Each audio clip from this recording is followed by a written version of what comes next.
us because it's the first time we're doing this, especially with a guest.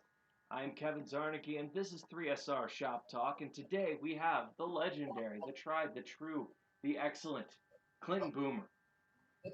Sir, how are Hi, you? everybody. I'm Boomer. How are you doing today, man? I am well. Thank you for asking. As I said earlier, no one ever asks me. Like, I'm a bartender by trade.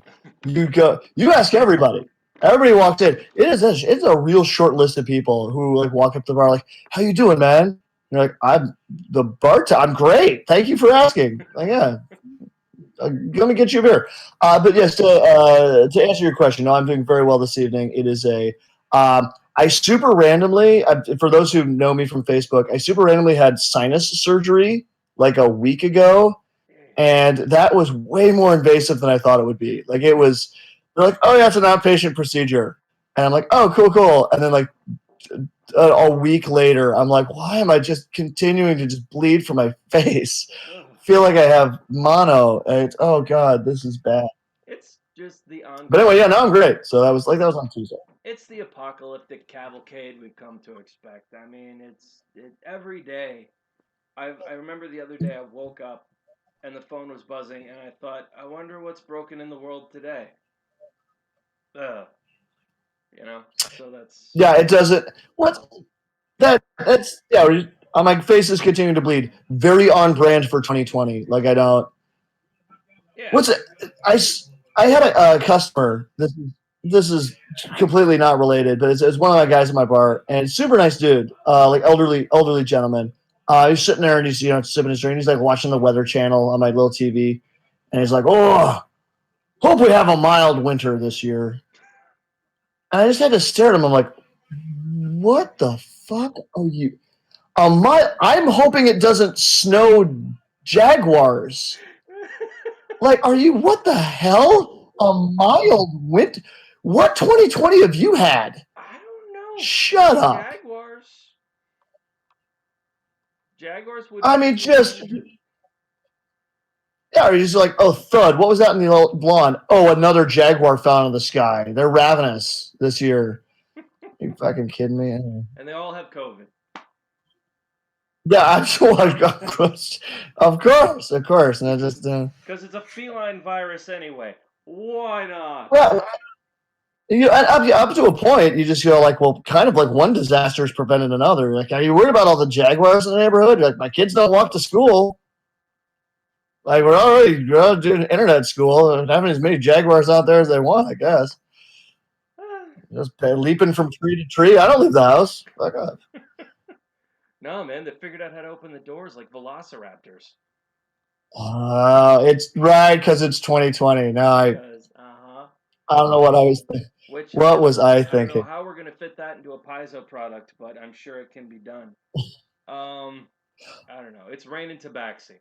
But speaking of piezo, let's And talk we a do. little bit about your bona fides for those who don't know. Uh, you wanna rattle off your credentials, or shall I flatter you at length? Let me see if I remember it. Okay, so I did RPG Superstar back in like 2007, and it was awesome. And I would like to be very clear because this is I want to be honest with you. I would not have made it into I think it was 36, top 36, and then they like slashed it down from there. Is Yeah. that the number? Yeah, that sounds about right. Um, top eight, 36, 18. I am pretty strongly convinced I would not have made it into the top 36, except that it was the first year. Like every year of RPG Superstar after that, the field got exponentially bigger and more intense. Like I say that I try to say that without ego, to just be like, I really lucked out. I happen to be one of those guys who heard about RPG Superstar in 2007. I was called RPG Superstar in 2008, but that's because it ended in like February of 2008. And yeah, I happened to enter. I happened to have what like Eric Mona and Clark Peterson and Wolfgang Bauer agreed was a cool Magic Island concept. So I got picked in, and then I turned in some stuff that I am still very proud of today. And yeah, I want to be very clear because somebody's like, "Oh, he's an RPG Superstar winner." No, no, I am not an RPG Superstar winner. I, along with Jason Nelson and Rob McCreary, did not win that year. Not even close. We lost to Christine Schneider, and like much love to my boys, my fellow my Final Four guys I'm friends with to this day. Have written for Jason Nelson over at Legendary Games, which he and I worked together with Clark Peterson to found. And yeah, yeah, could not be nicer guys. Yeah, that's kind of how I got started. And my first product I got tapped to do, because it was really cool. Basically, the competition ended. Like, hey, you didn't win. Would you like to help us write the Pathfinder Chronicles campaign setting? Like, here you go. And absolutely, like I was overjoyed. It was amazing. It was a great job. I was Mike McCarter's last project for Paizo, so I got to work with like a legendary editor, and yeah, I got to play with Nadal. I did Nadal, Jean Marais, the Mwangi Expanse, and the technology section. So I'm if you hate guns in Pathfinder, I'm one of the reasons that the guns are in there. So I like it. very Speaking personally, I like yeah, it. me too. I'm a gun fanboy. So but That's like so that was my first product, and it won an Emmy. Not because of me. I had nothing to do with it. But it was a really good book, and it won an Emmy. So I was immediately allowed to be like, I'm an Emmy Award winning game designer. I don't have to worry about shit ever again for the rest of my life. Like I don't have to chase that. It's just done. Like like that is that I remember I didn't go to the award ceremony for the time that I was part of a book that got an Emmy. And yeah, people are telling me I'm just walking around Gen Con doing shopping. They're like, "You're Kevin Zarki. You won an Emmy." I'm like, "I did." Yes, I did. cool. My card. You know that. But it's. Yeah, I remember thinking it this is feels good for good. drinks for 4 hours. This will get you a beer for one night. That is excellent. That is such an insightful phrase. I'm legitimately angry at you that I didn't think of it. That's well played, my friend. Hey, I was Yeah, fortunate that's enough to they're win. absolutely. I remember years and years ago. Again, like not to loop off too far. There's a great photo of it's two photos side by side. It's of Eric Mona, who I mean one of my favorite people. I love Eric Mona. I don't think that goes the other way. By the way, I don't think he would be. Oh, Clinton Boomer, one of my favorite people. I don't. Again, I say this without ego. But there's a great pair of pictures. One of them, which is him holding like 30 innies from one year when Paizo just like swept, and he does not. You're like, what is that expression on his face? Like, is he just like? It's just this like, oh man, this sucks.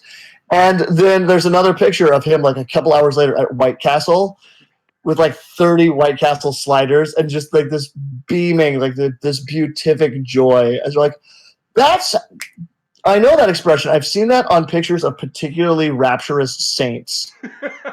Like when it really captures, we're like, here is a man actually bathing in the love of Christ. That's how Eric Mona feels about these sliders. And you're just like this. I think they're just hours apart. These two pictures, like he like that clearly hasn't changed clothing. And I don't know. It's perspective. It's I have a student, no naming names, but I have a student who was like, you've achieved success. You have no right to you don't know what it's like not to succeed. And I was like, every step you take is a plateau because you think if I just get one book, I'll be content. But then the question is, what's your next book? Then it's when I get a novel, then I'll be content. Then it's when I win an award, I'll be content. And then when I'm speaking publicly, I'll be content. But every step is a new horizon. And the idea of whether you're going to be like ever satisfied, Hamilton song or not, is going Mm-hmm. to is completely up for debate. Maybe some people are happy with one book. I've yet to find my content place. Yeah, it's. I mean, again, not to loop off too far. There's that. Like, I think it's a bit.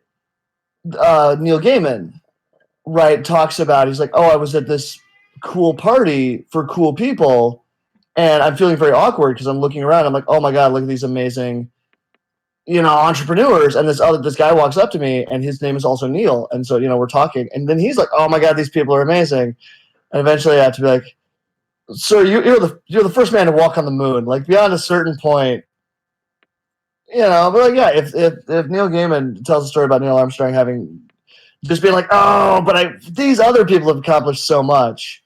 That's yeah. I mean, what hope does anybody have to like? Well, I mean, because I'll tell you this: while I'm very proud to have an Emmy that I have nothing to do with, there's a part of me that has to be like, yeah, but my name's not on the cover, right? Like, how do I? Yeah, now I remember the first time my name was on the cover of something, and I was like, oh man, that's so great. I feel so good about that. And and they're like, yeah, but it didn't win any awards. Like, I mean, you're absolutely right. You have It's yeah, well, you couldn't be more correct on it, that. I do remember walking into a game store, holding up a book, and saying to all the assembled geeks of my local, book palace of ill repute, I wrote this, and they were like, oh,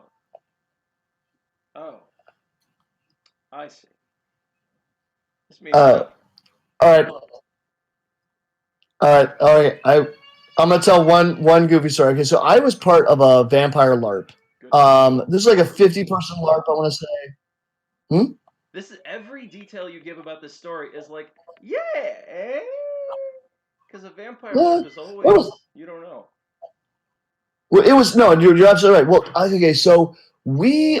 I'm from a little town called Macomb, Illinois. Macomb, Macomb, home of Macomb High. Uh, Hey, Schaumburg, so yeah. yeah, a little college town of like 10,000 people. Oh, there you go. I feel that love. Okay, so a bunch of guys from my high school all went to U of I in Champaign Urbana, and some of my favorite guys, like some of my favorite human beings I've ever known in my whole life, they started going to this LARP. This is like 99, 2000, like right in that area. And the LARP was excellent. Like I didn't go to Champaign Urbana. Like I didn't go to that university. I still went to that LARP. Like I think it was like Saturday nights, and yeah, just really great guys. Like people I'm still friends with today. Like people I could. There are dudes who I met through that game who if they sent me the text being like, "Dude, I need a human thumb," I just be like, "Yeah, absolutely." Like I would start driving towards their house. I'd be like, "Honey, got a thing," and like I would be driving, and I'd be like, "How fresh do you need the human thumb?" Because I could like I have one on me, but like and then you'd get them the human thumb, and then like years later, you'd be like, "What did you need that for?" If I may ask. Like yeah, just I mean, those close friends, right? Yeah. Excellent people. But yeah, so we went to this LARP. It was really fantastic. Theirs was big. Theirs was like occasionally with like 150 people, and they were part of One World by Night. So you could go to other games, and like there was those neat moments where like, dude, we got a crew of dudes from Kenosha who just showed up. Like, do you think they're gonna like roll the prince? Like, I don't know what's going on. Like this, but it was fun. We really enjoyed this. We then started our own game in Macomb, and they were like our sister chronicle. That was our big thing. But like and it was a ton of fun. And we went round and round and round. One guy I knew had at one point written a letter to White Wolf with basically the note, "Hey guys, I noticed that you use song lyrics a lot to divide up chapters. Like you'll have a new here's a new chapter on whatever you from White Wolf. It's like so from Werewolf, I remember like there was the line where it's like, oh, let's go talk about the Fomori now. Obviously, we're going to take a little snippet. You better stay away from Copperhead Road, right? And then like you're like, oh, this is supposed to give you a feel, Oh, that's good. right? And you're like, oh, okay, I get where you're headed with this, and that but they would use song lyrics and they would always attribute them. And my buddy, I'm not going to name any names, he wrote to them and it was like, by the way, I kind of wonder if some of you have shitty taste in music because a lot of these songs aren't that good. And I know a lot of much better songs. And then like had his list of like, here's all the songs that he thought were really good that they could like borrow lyrics from. And he never heard back from them. I should be very clear. Never heard back from these guys. But a book that came out not too long later had a special thanks to him in the front. If you opened up the front of the book, where they do like they're like this was written by, edited by, la la la, and then special thanks to, and it had his name and like some snide little like thanks like disc Jackie. Like, but and then funny enough, we started seeing there were some of the songs he'd referenced, like in later books. I'm like, oh, somebody at White Wolf was like, okay, asshole, and then actually listen to the music. All I'm going to say is this guy, friend of mine, I'm not going to say any names. He would use the fact that he had appeared in a White Wolf book as the ultimate trump card when arguing rules. We're like, okay, so how does Auspex versus Obfuscate work? And it's a bunch of people being like, okay, well, la la la, this is a weird edge case. They'd be like, so for the record, I was in a White Wolf book. Like there's a special thanks to me in the White Wolf book, and it came up every time, and it made me so happy. I'm glad to get to tell that story today. But yeah, so I'm like, well, so when you get your name in a book, even if it's for a much better reason, I think you have to fight that urge to be like, well, I was one of the designers on the rules. Yeah, and you're like, oh no, I'm coming off like that guy, The closest, and we all know that guy. the closest I've come to that, I was I won't say what game line this is. I was at Gen Con, and with Shadowrun, I almost exclusively work on vampire stuff because that's my shtick. And Big pimpin'. thank you. And this, I was over by this one studio. Again, I won't name names. And this guy's like, "Oh, do Could you be look at?" anybody. Hmm? It could be anybody. Who's to Could say? be anybody. And this Who guy is the says, studio? "Oh, Nobody knows. or what are you looking for?" I said, "Do you have anything new for vampires in blah blah game?" He's like, "Oh, well, I think we have enough."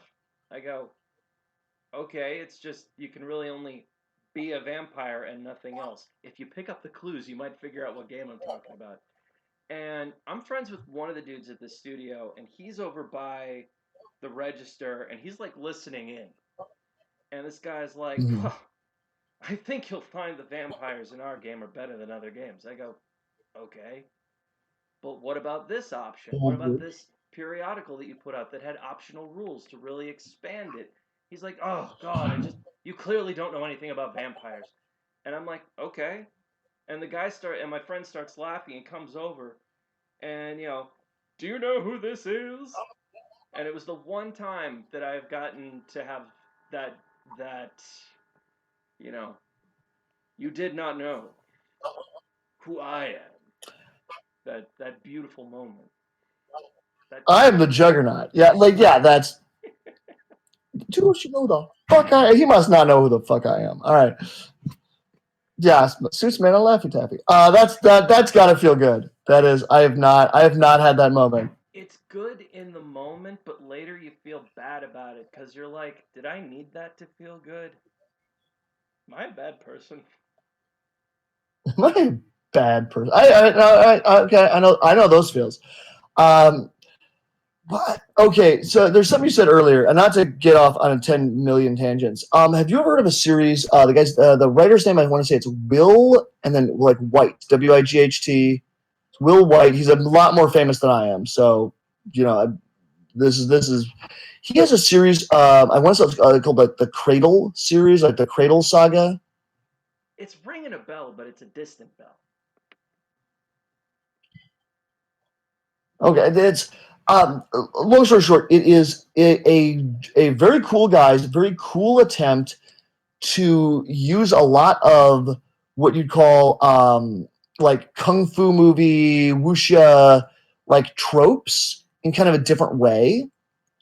And it's really neat. One of the things I really like about the series is you meet the main character, and he is specifically the first book is called Unsold, and he is one of the Unsold, basically a guy who cannot use kung fu magic, right? Like SOUL. For one legit. second, I thought like unsold, like nobody bought him. That's Oh no, that's yeah, kind of. But yeah, basically he's like the lowest of the low, right? The idea of like he cannot gather chi and like release chi back into the environment. He can't like he literally will never be able to. It's just a thing, and everyone in the world who can which is the majority of people, like they immediately they devote their entire life to learning mystical kung fu because you can do anything with it, and that there's like the ranks of all the various, and there's like an exponential leap between ranks where you're like, yeah, if you are a if you have achieved like jade rank fighting style, or like you've reached jade rank in your path, you can kill people without like trying, unless someone is iron rank, in which case, once you realize they're iron rank, you just do like, my apologies, I'm so sorry. And in the iron rank, like they're like just living gods, like they're to a point where like, oh, their bodies can't be damaged really. But then they'll bump into somebody who's gold rank, and you're like, oh, gold, like, and they're like, oh, well, there's no one who has gold rank. You hasn't been seen in the valley in over a century, right? They're basically mythological, Is this a linear and ranking system, or is this like a yeah, rock it's paper kind of scissors thing? well, no, yeah, no. There's definitely that's one of the things. There's no rock paper scissors to it. Like it's like no, there's it's a like level of ranks, and like iron is just like just better than everything below it, and not as good as anything above it. Like it's and then part of like being in the society is just trying to figure out like, well, what rank is this guy? Because he either like it's an almost exponential level of power growth. Over And 5,000. anyway, yeah, yeah, absolutely. There starts to become this moment. I don't want to give away too much. At one point, he basically leaves the crappy little valley that he's from and finds out that gold rank in much of the world means that you're a grown adult. Everyone, everyone achieves gold rank by the age of like 16, and that it's you're like, no, that's the beginning of the scale, dude. And like that actually, what we call you is lesser gold because there's true gold like way above you, and then the guy I don't know, and it's just ridiculous, and it's just anyway. I really enjoy that. That is a trope of genre fiction that I enjoy. I like that idea For sure. of yeah. We're like, well, then there's some people who could kick the moon in half, like, and we live in the same universe as them, not for any good reason. I mean, if they wanted it, we none of us would live in the same universe as them. Like they just kill all of us, but they haven't for whatever reason. Anyway, but I feel that continually escalating scope creep. I feel that I think you're absolutely right for success in writing, right? Where the moment you achieve iron rank, you're like, oh, this feels really good. I must become stronger. I must achieve gold rank. And I don't think there's any end to that. And it's nice to know that Neil Gaiman and Neil Armstrong feel the same way Yeah, for me. I think that's Yeah. beautiful. And okay, Yeah. so this segues nicely into the pseudo structure that we had going in. Oh, I forgot all about that shit. My bad. Did you have? Yeah, right. Next anybody question, sir. What's that? anybody Sure, I who's been answered that last one real good. anybody who's been in a game design meeting knows we're gonna go 80 directions and invent two more RPGs while we're here. So that's every damn time. Um, but okay, we have an idea how you got your foot in the RPG industry and how you grew into it. So nailed Yes. number one right there. Were there any struggles that you had once you started, like finding your success and finding your path, or once you were in, you were like locked in? I think it's. I've definitely had struggles. Like it is one of the biggest ones was moving to Wisconsin. Like my son who's 5 now and in kindergarten. Like before he was born, my schedule is just very different. Like that's just a thing. You have to accept that. Um, and to have that moment where you go, because at this point I have a 5-year old, I have a 3-year old, and I have a 1-year old who you may be able to hear in the background. Mazel tov, man. But like, oh yeah, oh they're fantastic. I love my kids. Like they're legitimately the best thing that ever happened to me. Like I just and that like not even a question. But like it is different. Like I remember I flaked on stuff because there was a window where I'm like, yeah, how much harder could it be to write with a baby in the house than not? And the answer is, like, what are you talking? Are you crazy? Are you out of your mind? And I was. I mean, but I mean, I don't want to give myself too much credit, but like, I think it's a mistake. Even a person very slightly smarter than me could have also made. And I'm stupid. Like I'm not going to argue that I'm not. Like again, I say that with no ego. But like, yeah, it's there. That was a struggle, and I think I'm still struggling to find my good schedule, right? To like to figure out how do you dad and also be writer and also like make money to pay bill. Like there's a lot going on, and it's if something's got to give, something's got to give, right? Like and you don't want it to be your health, you don't want it to be your sanity, you don't want it to be your relationship with your children, you don't want to be a relationship with your partner. Like it's there's like a lot going on, and yeah, that's a struggle. It's definitely a struggle, and that was he was born in 2005, or I'm sorry, 2015. And like I'd been in the industry almost a decade by that point, and I definitely had struggles before then. I remember at one point getting how best to phrase this. I was working with a company, again, not to name names, awesome company, and they sent me. They're like, hey, basically, we're kind of interested in having you step up like a little bit. We have a test that we're going to give to you, and you're like basically part of the test is you need to basically redesign some stuff, and like here you go. And I remember staring at this thing and going, I think I know the answers to a lot of this. And I also think I'm not qualified for this job. Right? Like I could do this, but if there's somebody who can do it better, I think maybe they should have this job. And like that was that was around the time that I sat down and started the Tumblr.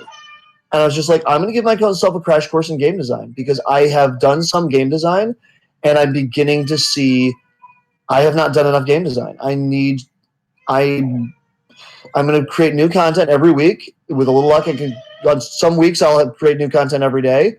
Some days, I'll post new content 3 times a day. But like, it is, yeah, to have that kind of humbling moment of like, yeah, I'm pretty good at certain aspects of the game, but I can't do it all. I'm not that Renaissance man that I would want to hire. If I were working for a game company, I'm not the guy I would want to work with. I'm the guy who has to be like, well, I don't really do adventures.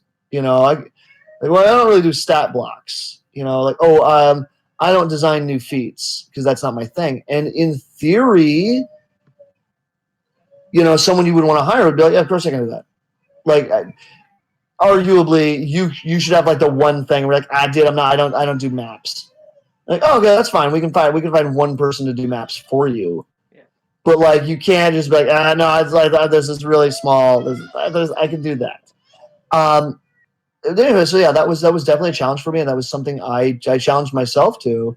And I think I am an exponentially better designer now than I was then. I think I look back on my first posts on Tumblr, which is really nice. Like I can't always look back on all my writing for every company that I've ever done and be like, in chronological order, when did I write this? How was that around the same time as this? Because and realize that the companies are not beholden to me.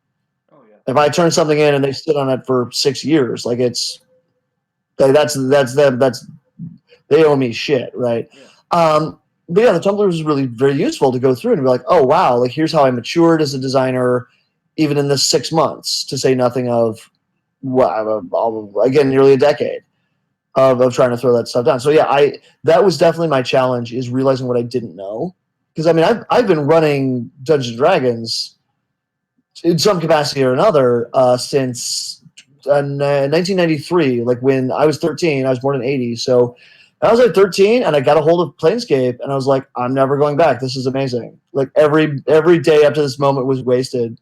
Um, and I'm the guy who has a Lady of Pain tattoo on his back. Like I lived and breathed Planescape for a long time, and to that humbling moment when you're nearly 30, and to be like, I've always had the dream of doing this professionally, and I'm not ready.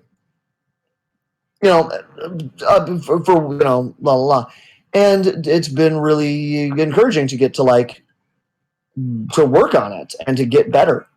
And so yeah, that is definitely a challenge. Do you ever Yeah, find I can't think of anything. mean, I think that sort of covers like the bad writing day, like how you throw yourself into it. You kind of just find the time and look at what you've done and challenge yourself in a new way. Um, but in terms of like, let's shift this slightly to the people you work with, because I mean Absolutely. the industry is changing so much. I mean, not just with the pandemic making it much more popular to play D&D with your friends across the globe, but also because of the sudden resurgence in interest in RPGs, whether it's, the appearance on Stranger Things or the runaway success of Critical Role. Um, how do you how do you deal with alternate personalities professionally? And if this is putting you too much on the spot, just let me know because I've seen drama and it's a dramatic Oh yeah. industry. Well, sure. The closest I ever came to drama was my first. Like, okay, so I've been going to Gen Con off and on since like 2000. When I like the moment I was like, I'm a grown ass adult man, I can go to Gen Con if I want.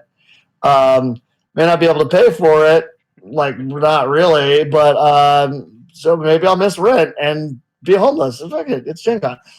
So yeah, that was my first one was 2000, and like picked up my like here's my third edition player's handbook.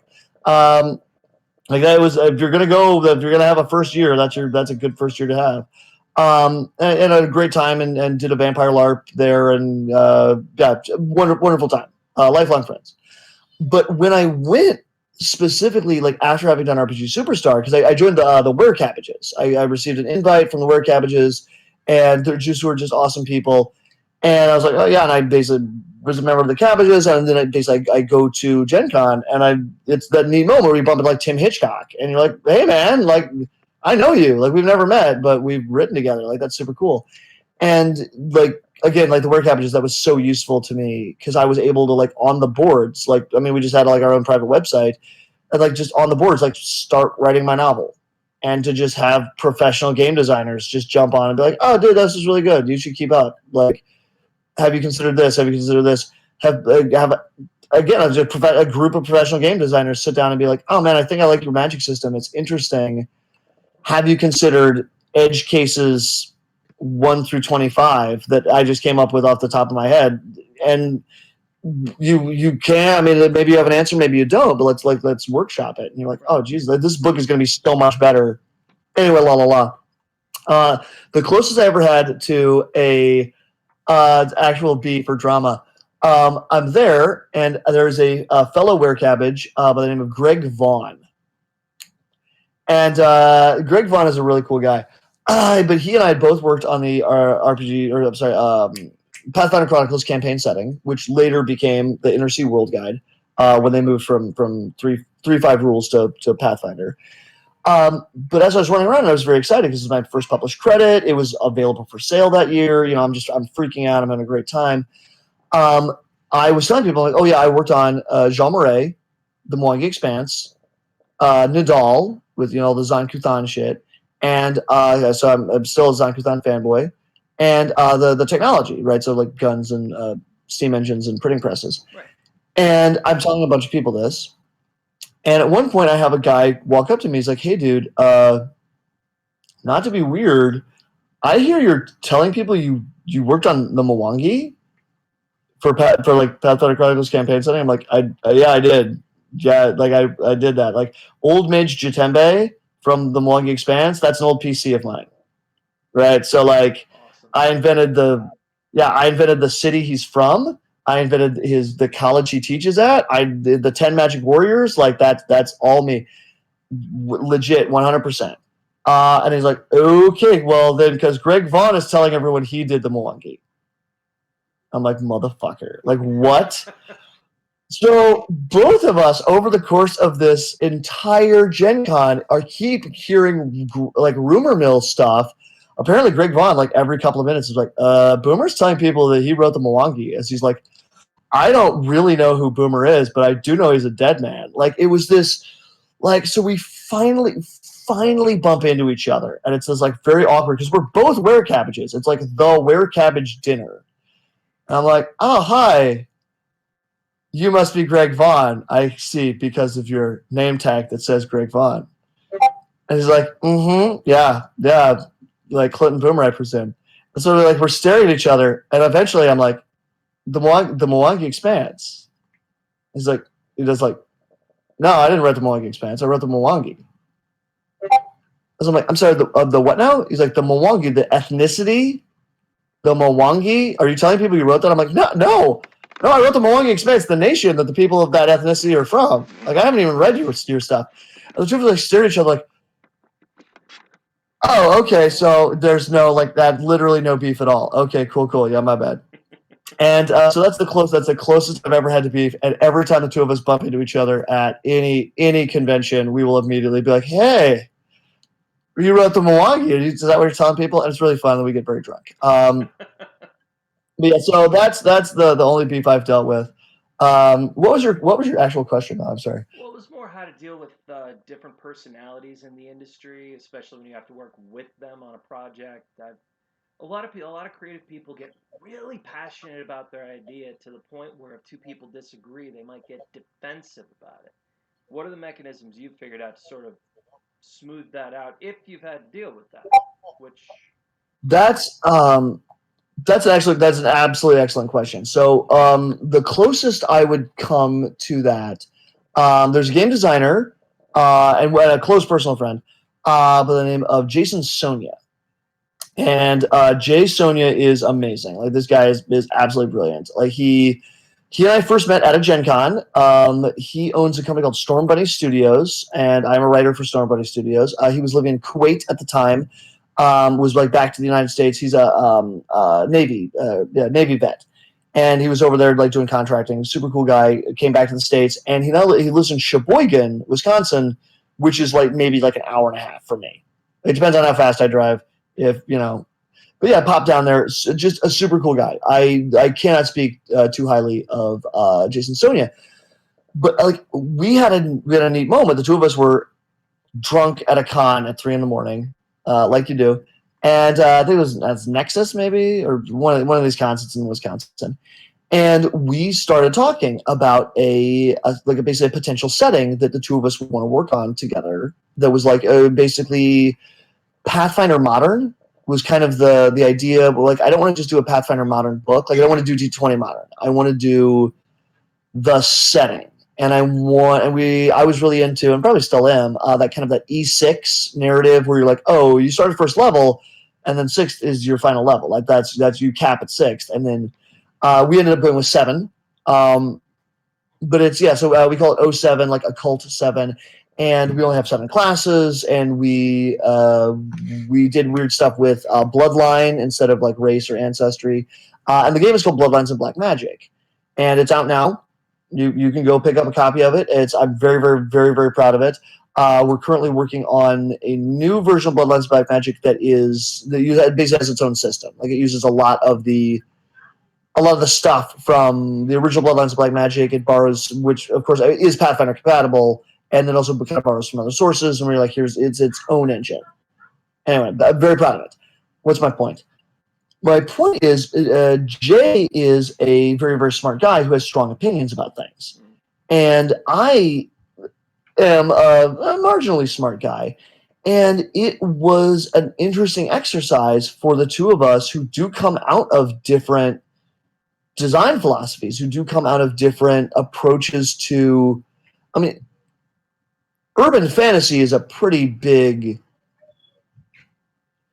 genre. Like arguably urban fantasy is the most popular genre in the world. If you're like, well, Harry Potter is urban fantasy, and so is Supernatural, and so are all of the Avengers movies. yeah, Yeah, like so. Yeah, yeah, like if it takes place in the modern day, as Doctor Strange is, if he's nothing if not a wizard, fucking where do I'm sure Thor's powers come from science, but like, any mm, sufficiently advanced science, you know.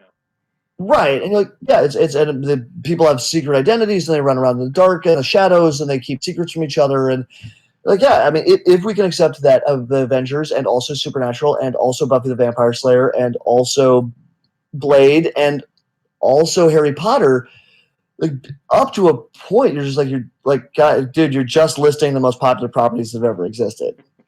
Like, I mean, I guess Lord of the Rings isn't on that list, and you're like, that's right, because that's regular fantasy.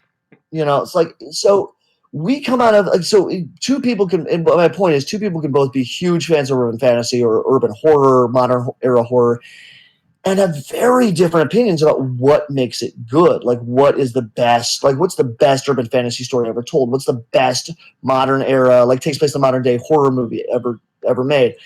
You're going to get, especially if you have two smart guys, or like one very smart guy in Jay's form, and then me. And what was really neat that I was able to do with Jay is I'm like, I do not have all my eggs in the Bloodlines of Black Magic basket. That is not my only urban fantasy love. I am allowed as a contractor for him to write World of Darkness stuff if I want to. I have posted World of Darkness stuff for free on my Tumblr. I have World of Darkness stuff that has been published professionally through High Level Games. I also have the Eve of Dreams and the Awake, which is a completely different. Like literally, I would pitch something to Jay, and Jay would be like, I'd be like, "Cool, awesome." Going into Bloodlines of Black, or like not in Bloodlines of Black Magic, going into Eve of Dreams and the Awake. Like not. Don't even finish telling me that you don't think that's a good idea. I do think it's a good idea, but I can see how it doesn't fit in Bloodlines of Black Magic. So square peg round hole. Like no, no, like let me cry, uncle, and let loose the dogs of surrender. Um, like, what's that like? No, you don't have to yell at us. No one's on the other side of this issue. So yeah, to my mind, that's been a really, really, really useful thing to remember when dealing with almost anyone in this industry, because people they fall in love with what they fall in love with, and your ability as a designer to say, you know, if somebody's working on Ravenloft or something that's supposed to be Ravenloft's derivative, or like, oh, this is really very heavily inspired by Ravenloft. Yeah, I'm a Ravenloft fanboy. And they're like, yeah, I want this to feel like Ravenloft, but like what we're gonna do is we're gonna cut out all the stuff I don't like about Ravenloft. We're gonna cut the Vistani because that doesn't work today. I mean, it goes through their list of like, here's all the changes you want to make, and you're like, oh, I would love to be part of this project, and you're pitching stuff, and you're like, what I feel is since we're using the core engine of Pathfinder, and Monk is such an interesting class that I think it has to be approached. The question has to be answered: where do monks come from? I think it would be really neat to do kind of a like Legend of Kung Fu Dracula, that he mastered the no shadow kick, right? And that like that's a thing. There's entire orders of like kung fu master vampire hunters, and then Okay, the sounds kung fu good. master vampires who are like, fuck you, and then they have their own fighting techniques and on and on. And when that guy looks at you and goes, it's really you have to be able to be like, yeah, I'm gonna write. I should have clarified. I'm gonna write Legend of Kung Fu Dracula, and you are not allowed to use that idea.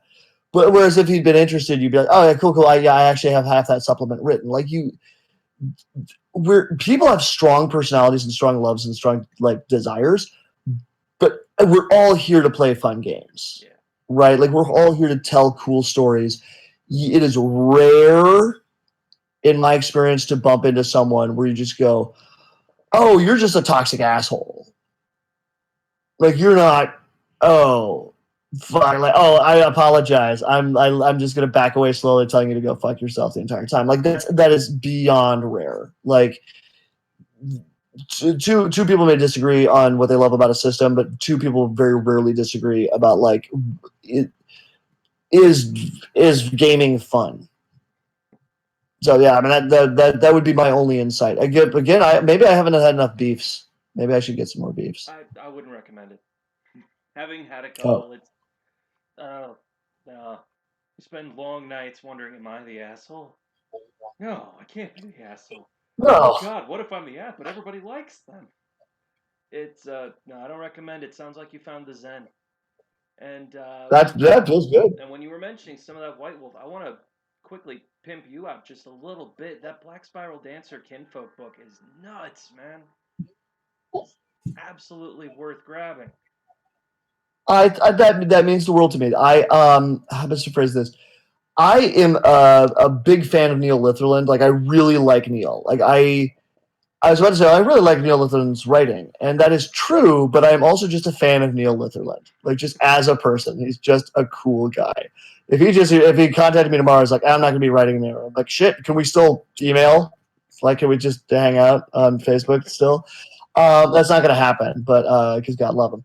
But like, yeah, he was working. He has been working and is working on the 100 Kinfolk series. So he's got I think, if I'm not mistaken, Silent Striders is one of the ones he's working on next. Or Nice. Stargazers. I don't know. He knows all about the He Stargazers. knows.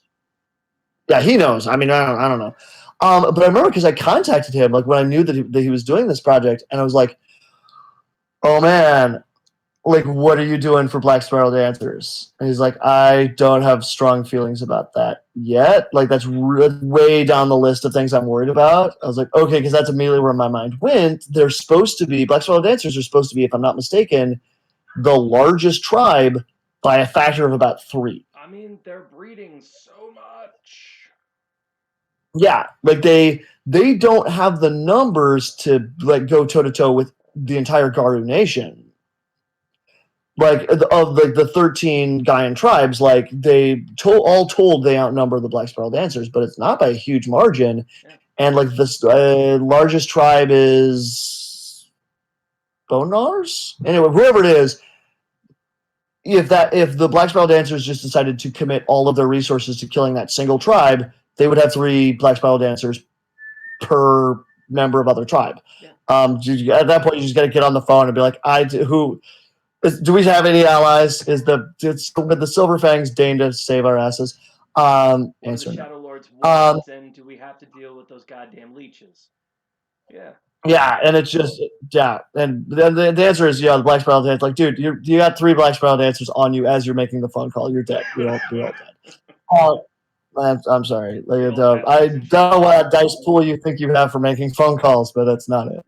Um, okay, so anyway, so I love Black Spell Dancers because I love a good villain. Okay. I love my bad guys. I love writing anti paladins. I love writing liches. I love writing vampires. I love my bad guys. My bad guys. Because I'm a storyteller, like I'm a GM / storyteller, much more than I'm a player. Yeah. And I see people complain about being the forever GM, and I always have to be like, oh yeah, yeah, I feel you. Me too. I mean, throw me a So I break to also, play, and I'm back in. yeah, I'll take it. I'll play every once in a while. I don't. I've played in some good games. I mean, they're not as good as my games, the ones I run. Uh, Well, true. anyway, yeah. Anyway, whatever. But yeah, so I was like, oh yeah, I love my Black Spiral Dancers. Like, I have to ask, are you gonna do 200 Black Spiral Dancer Kinfolk instead of 100? I mean, really, honestly, you should do 300. You should do 300. Like, I think we can both agree you should do 300. But like, are you at least going to do 200? And Neil's kind of like, I have no intention of doing that at all. If it sells I mean, I can talk. crazy, Yeah, like I can talk to my publisher, I guess, but it's on and on. I was like, okay, so if I just write you 100 Black Spiral Dancer Kinfolk, will you ask your publisher if I can put it in your book? It's like I think yeah, I could probably, and so that's what we did, and I felt really good to be able to do that. Where it's like, oh well, you show me your 100 first, just so I can see what you've already done, so I don't like step on your toes for any of those. It's like, all right, I guess, and yeah, so I turned, yeah, it was just a dream come true to get to do that. So it means a lot to me that you didn't kind of go, oh, cool, garbage, like, oh, this is worthless, like, I've yet to read stop. anything I you've mean, done I would quantify as garbage. The closest I can come to is I might have done it different, but I get it. You know, there you go, that's there you has it. which I mean, if you're batting that, you're an all star. So, Ah, but that, okay, so let's that, see. I mean, if you had to pick a favorite project that you've worked on thus far, what would it be?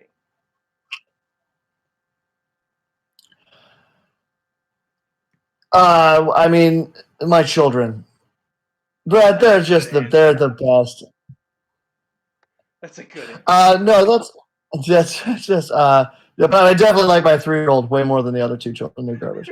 Um, that's no, but I do feel that way, right? We're just like every project, like I don't like I have books. I don't want to name names, but like I have stuff I've worked on where I cringe a little where when I go back to read it, and I'm like, oh, I could have done this so much better. I feel like I kind of feel like an asshole. I feel like I let the publisher down. So I mean, those are the. I don't want to say like, oh, I'm equally proud of all my work.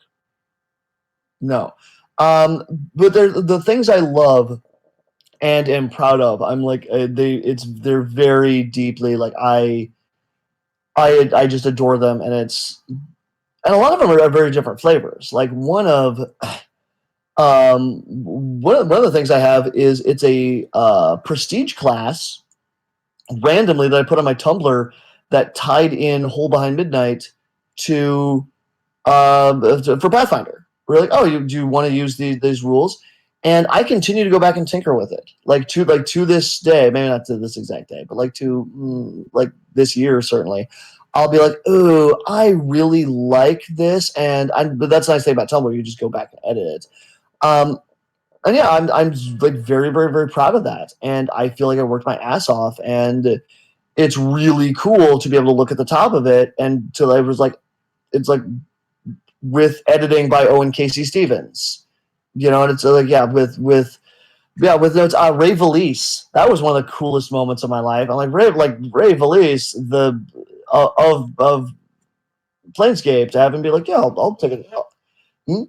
The Yeah, to have him the motherfucking Ray Valise. Yeah, it was like he did an editing pass on it. I'm like, oh wow, cool. It wasn't done for money. It wasn't done for anything but my own satisfaction. And in theory, it serves as advertisement for the novel. Um, and then like there's stuff that's a very very different flavor that's out there that again I'm equally proud of. That takes a very different form. Anyway, so that's yeah. That's fair. That's fair. It could be a part of a work, That's goodness knows Yeah. there are books I've worked on where I was like, yeah, I worked on that. I worked on that. I'm really proud of that part. That was good. Mm-hmm. It overcomes the Uh, imposter syndrome where you go back and read it and go, "Oh, I wrote that. I love that."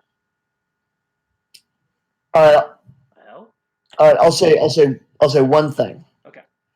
One of the first projects I ever worked on, I mean, honestly, my first project I worked on was the Pathfinder Chronicles campaign setting, which I've now brought up like 30 times. As well you should. When I was, well, yeah, well, It's that good. when I was handed the document, because the document was not completed, they're like, look, we have about 120 pages of notes as to what we want to see in this book. And for those who are in the industry, you will know, like, yeah, that's relatively common. Like, it's like, here's 120 pages. Read it, know it, live it, love it. On this date, we have a team of about 30 writers. On this date, everyone tell us what you want to work on and kind of put it in ranked choice. Some of you who we just know better and have more credits, they're going to get like if me and Jason Bullman both want to write about the realm of the Mammoth Lords, guess what? He's getting that section. Like true then, true now. Like that's like that never not true. Um, but it's just like yeah, basically like tell us what you want to work on. Give us like some ideas of what you might do with it. Figure out like the stuff that's around that in the world or stuff that kind of connects with it. So you can work on stuff that's as a piece, and then we're gonna just tell everyone what everyone got, right? So like I got Nadal, which I was very very happy about, It's a great setting. and I did not get some. It's a great setting, man. That's Oh, absolutely, oh yeah. my gosh. Well, but I didn't get Zon Kuthan. So I'm like, oh, cool, like no problem. Now I have the email address of the guy who is working on Zon Kuthan. Like now we can talk. And it was kind of the idea of like we want the final book to be about 360 pages. So in your section, for every word, write 2 more words.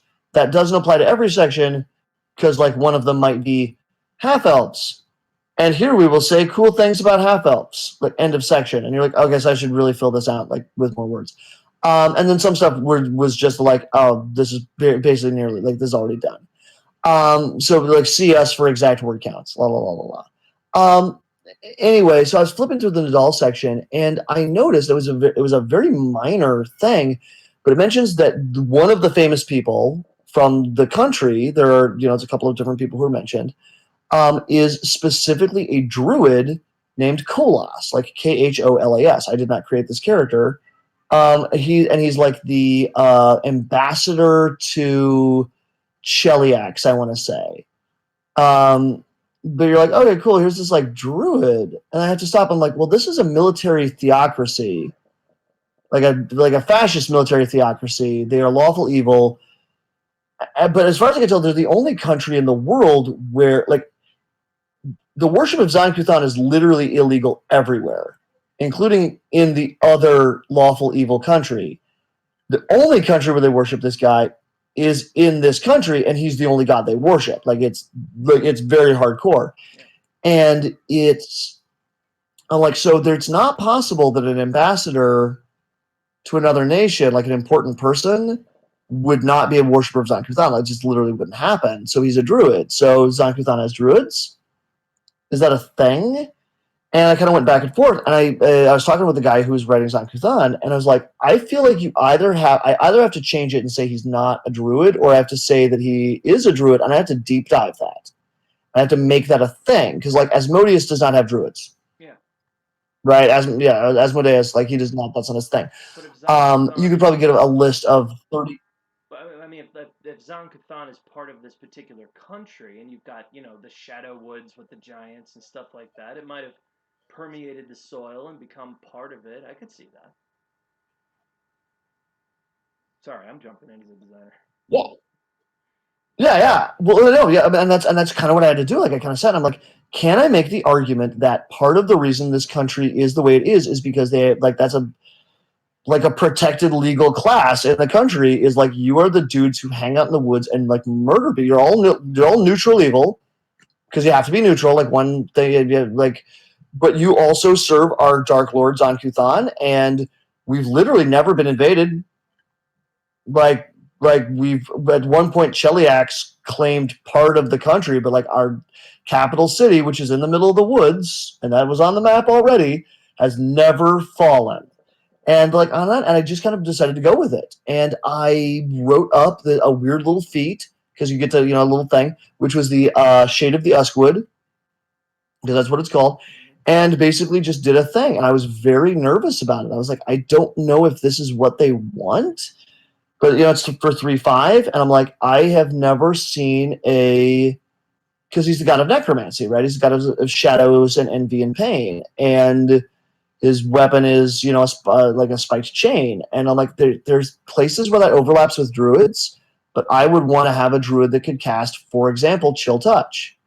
I would want a druid who's like he's like, oh, I worship the Blair Witch version of the woods, right? I'm all about like the tree from the Evil Dead. Like that's the part of nature I like. Remember the tree from Evil Dead? It's horrible. Oh Yeah, yeah, that's my like that. I'm with you. I worship my god in that, guys. Also, yeah, also like when like albino wolves come out of the snow and like murder a bunch of children, like that's my thing. Like that's my jam. So I I hope we work kind together of someday. like that. Yeah, like that's my version of druidicism. So I wrote up a feat that just gives you a bunch of illusion and a bunch of necromancy spells. Just adds them to your druid spell list. It's like at a level higher, but you just get chill touch, you get invisibility, you get basically all the cool illusion and necromancy stuff I could find. Yeah. And that wound up in the final core book. And I was like, oh, that's really cool. And then it wound up in the Inner Sea World Guide. I was like, oh, cool. Like, that's really neat. And then it wound up in the Kingmaker video game. And like I'm because I'm not a big video gamer, believe it or not. I really don't play video games.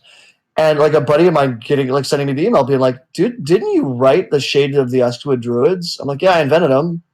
And like, why? He's like, they're in this video game. Like you can meet one, and he's a dick. I was just like,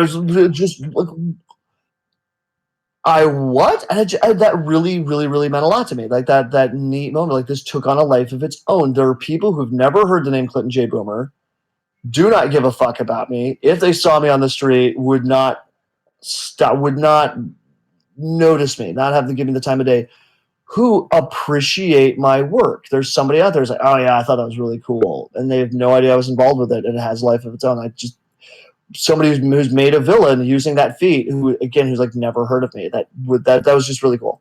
That's badass. So that might be the thing I'm proudest of. So it's Um, we are at the we're at the top of the hour, and I've still, dude, I could do a whole other interview and still have a billion questions for you because I'm just having a ball here. But this is fun. yeah, right. But I at least want to get, if we keep doing this, and I hope we do, then I want to have you back on. Um, I but would love that. I would sweet. love that. But I at least want to ask before we go, for any, people who want to break into the industry, and I've been on enough panels to know nobody says do it how I did it because nobody could, because it was a million to one shot. God knows my origin story is out of left field and then some. But if you had some encouragement, if you had a poster kit and quote for them, what would it be? Yes. That is an excellent question because again, you're absolutely right. I can't say, oh, just do RPG Superstar. That's not a thing anymore. Like Paizo stopped doing it. I want to say there's another company that picked it up, which is amazing and awesome, and I love it. But like, yeah, I don't want to say like I burned that ladder after climbing up it, like 'cause I didn't have anything to do with that. But like it burned, like it's definitely not there anymore. Um, and the industry changes nightly. Like the advice you'd give to a guy 3 years ago is completely not applicable anymore. There was a time where like, oh, you definitely should be networking at conventions. In 2020, like no, I No. thought you better not have put all your in that. Like so. I mean, also I'll say another thing is like I wouldn't advise somebody to put a bunch of stuff on DM's Guild for 5e. But I don't know why I wouldn't advise somebody to do that. Like I don't know anything about 5e. I don't know the state of the industry. But if you want to write for Wizards of the Coast, I don't know how you go about doing that. I don't want to write for Wizards of the Coast. Although Wizards, if you're listening, I'm not kicking you out of bed. Like that's not part of my current plan. Like I don't have any like, oh man, if I never write for Wizards of the Coast, my life will suck. Like that's not how I feel. I'm lockstep Um, with you here. Okay, I'm right there with you.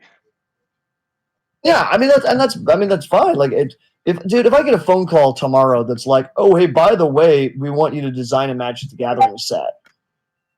I'll I do know it. exactly the one I do, and like yeah, like there's no question. Like absolutely, like I'm on it. Like in it to win it. But like, I don't know how you get that job. Like I'm probably as lost and as clueless as anybody on that specific topic. Like if you came to gaming because of Critical Role and also Stranger Things, welcome, dude. Glad to have you, or young person, young lady, with whoever, older person, much smarter than me person. Welcome. Like I'm glad to have you, but I have no advice for you because I don't. That your experience is going to be completely different than mine. I guess that so I would just have to get as generic as possible, which is the like nothing to it but to do it, right? Like if you can post stuff online, and I'm pretty sure Tumblr still exists. Um, just having a back catalog of stuff, and the neat thing, if you're not writing for a company, you don't need to respect anyone's intellectual property. You can if you want, but like there's a novel out there called Harry Potter and the Methods of Rationality. It is one of my favorite novels. It is online for free. It was not written by uh, uh, what's her name, Rowling. It was written by a guy named Eliezer Yudkowsky. It is fantastic. He realized at one point, well, wait a minute. So he just puts a spell into the universe that legit, like when you cast it, your wand it does a lightsaber effect, and he has one of the kids do the like one of the Muggles does the like What you just taught me to cast lightsaber, and that it's like all the Muggles like are really excited about this, and that they have a bit where some characters are coming in like on brooms, and Harry, who is a Muggle himself, starts it off. He's like Red Squadron, and like all the guys get to like do like Red 5 standing by, and they get to shot and like I have goosebumps now like these moments as they're saying it, like, as the one guy does the lightsaber, and then like pans over to like the one non-Muggle kid who's like, I don't know why you guys are so weird, but it's super cool. And they beyond, and once he makes that decision, the characters will casually reference Korn and Nurgle and the Emperor of Man, and you're just like they'll reference Batman because who gives a shit? You're not right. He can never legally make a dollar from this. Why not? So what I'm saying to you is no. If you get hired by a company and you write something that clearly is Batman, you will get yelled at, and I can say that from experience. No company you ever write for wants to get sued by Warner Brothers, or have to scrub your content trying to find all your clever Easter eggs, and just like every time they find one, they're like, "God damn it! I'm gonna punch that guy in the balls even harder." Like it's just the like my jar full of punching him in the balls is getting bigger. But if you're writing for yourself and arguably just to show off like your CV, then someday somebody goes, "Well, what have you written?" I'd love to have you write for me. What have you written?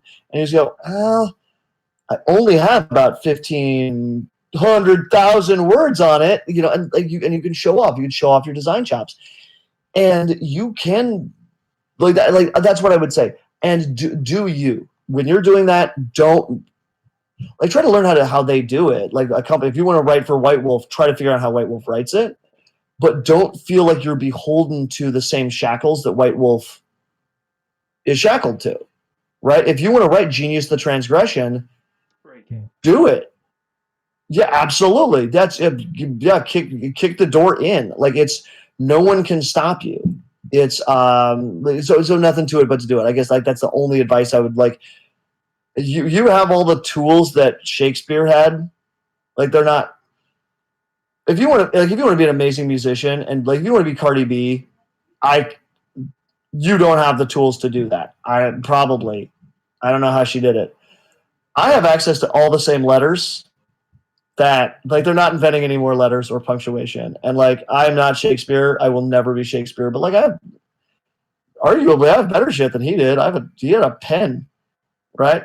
So that's all I'll say. Like just write it. Some people would say fake it till you make it, but I don't think there's anything fake about deciding to just write. One other piece of advice that I don't want to take forever. I'm going to say this from experience. Some of you out there who are easily the coolest people out there, some of you out there will know me from the D&D PHB PSAs, which were very stupid, and they were on YouTube, and I played multiple characters. One of them was Hennet, who was a shirtless sorcerer, and I strapped belts to myself and made a bunch of dick jokes. And it was really fun, and I'm really proud of having done that, and a part of me wonders what if I had started doing that 10 years later, 15 years later in the time of Critical Role. So you, young person, find out. You should do some stuff that's like that. But we created that entire thing. And here's my advice. I was friends with a guy named Wes Whitaker, still friends with him. He was a student at the university. I was out of school. I was out of undergrad and being a bartender. And he came to me and he's like, "Hey, dude, I have this camera that I found at a dumpster, and I have some lights that I found at a dumpster, and some editing software that mysteriously showed up on my hard drive. Couldn't tell you how. I want to learn how to make movies and put them on YouTube. And as a theater student, I have access to everyone in the theater, like the entire theater department, because the head of the theater department is super chill. He was actually in one of our stupid videos. And I have access to all these people. I have all the grad students. I have all the professors. Everybody's super cool. I have a camera. I have on and on. No, they're not, but they can't teach me how to do what I want to learn how to do. So I need a script, and you are a writer ostensibly. So can you write me a script? Let's work together. And we were like, yeah, that sounds awesome. Like I was immediately sold. I was like, fuck, absolutely. And our first thing we did, we were both Buffy the Vampire Slayer fans, and we wrote an entire season of a spin-off show that would take place during season 8 of Buffy slash season 5 of Angel. And it dealt with a young woman who was one of the new Slayers. That she had been a potential, she had no idea she was a potential, and that she was uplifted at the time when all the other Slayers were. But of course, there are a shitload more Slayers now than there are Watchers because all the Watchers died at the end during season 7, and they never really dealt with that. I think in season 5 of Buffy they mentioned it, My or season CFO 5 is of Angel they squealing in the mentioned. next room, by the way. She's the biggest Buffy So fan. what now? Our Oh, CFO good. Ashley is Yeah. just squealing like mad in the other room. You're making so many friends here today. Oh, this makes me so happy. So what we did is the idea was that she had the Slayer, or so she had a Watcher who was a dropout. He was the guy who had at some point or another been like, "Fuck you, fuck the Watchers Council," and walked away, meaning he wasn't there to get murdered when the entire Watchers Council was destroyed. And he has like some notes, and basically the entire thing was going to be like he's not much older than the Slayer.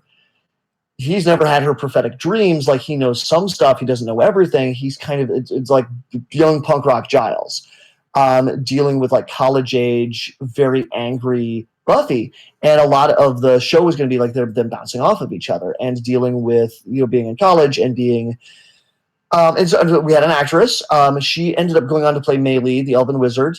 If you've ever seen her in the PSAs, she was going to play. Her name was her legal name was Sunny, and that so it was basically Sunny the Vampire Sunshine, the Vampire Slayer.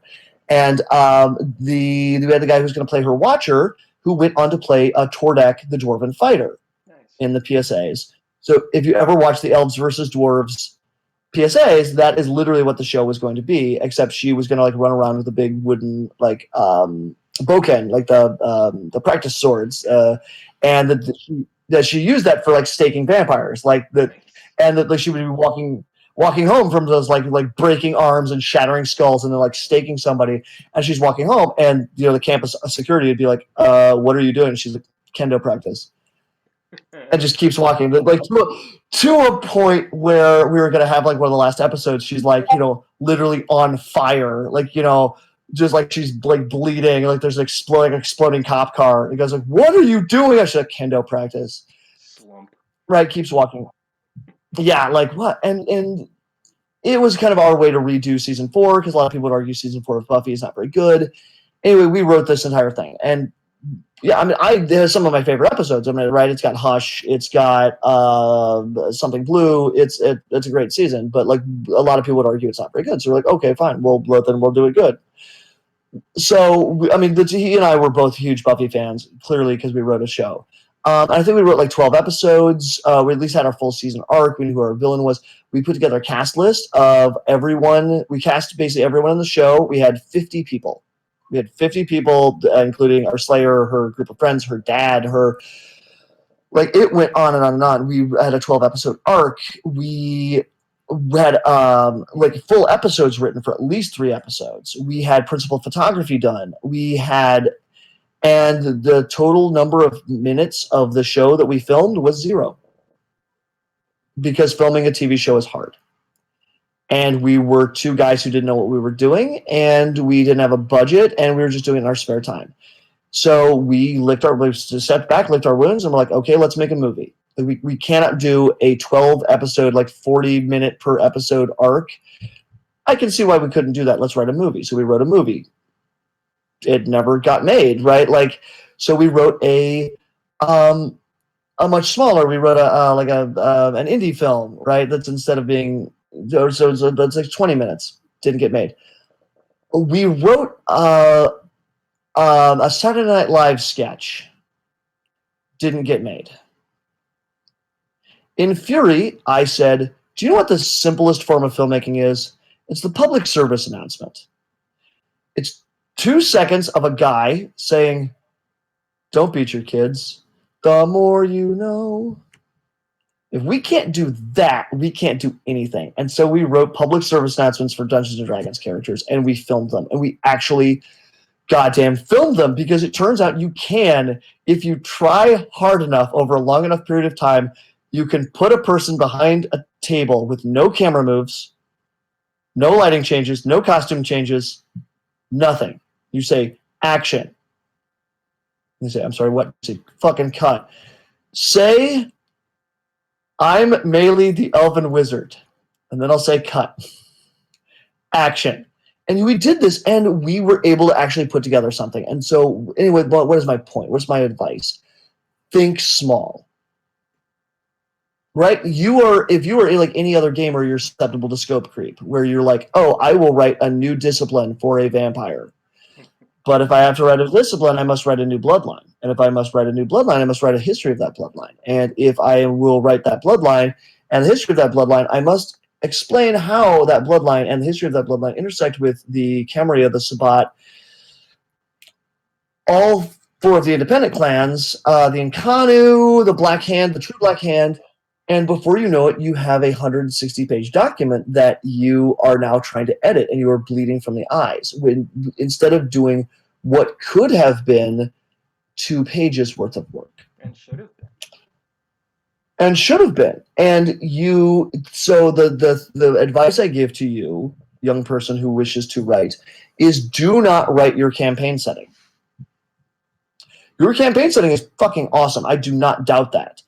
It probably deserves a 600-page book. But if you cannot be happy unless you've written a 600-page book, you will never be happy because it will never be done. Right? My advice to you is write 1 feat.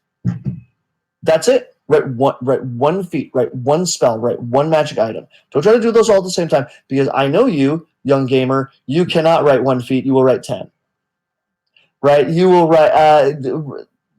Right. Well, I say write one magic item, and you hear, oh, so 12 linked magical items. Got it. And the history for each of them, right? And of course, I mean, they come from a really specific country, so I must write about that as well. You So don't fight scope creep. Don't fight scope creep if you don't want to. It's your baby, right? A lot of people tell you fight scope creep. They're probably smarter than I am. I'm not going to tell you to do it because I don't. But yeah, aim small, aim low, right? Don't keep it bite write sized. one tab. You can actually digest it. So Keep it bite sized and you can absolutely. digest it. Yeah. Absolutely, and if you can, yeah, it's small, it's easy. You can actually get it out the door. The perfect is the enemy of fucking done and posted on the internet, where someone can actually see it. And done is Because gold, of again, course. yeah, if you can only be happy by writing a 12 novel arc, it'll never be done.